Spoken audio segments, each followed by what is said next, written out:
Nasional Paralimpik Komite Indonesia Sumatera Selatan memastikan pembinaan rutin dan berkelanjutan untuk atlet potensial dan berprestasi. Langkah ini dilakukan sebagai upaya menjaga performa sekaligus menyiapkan regenerasi atlet.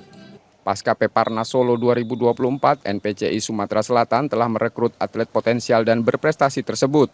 Atlet kemudian dikelompokkan dalam kategori pemula, madya, dan utama sesuai jenjang pembinaan.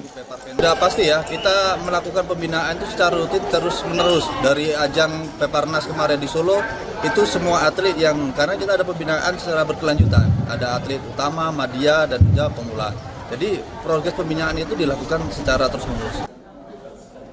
Sebagai bagian dari persiapan menghadapi Pekan Paralimpiade Nasional 2028, para atlet akan mengikuti pemusatan latihan daerah terprogram dan berkelanjutan. Nur Muhammad, Kompas TV, Palembang, Sumatera Selatan.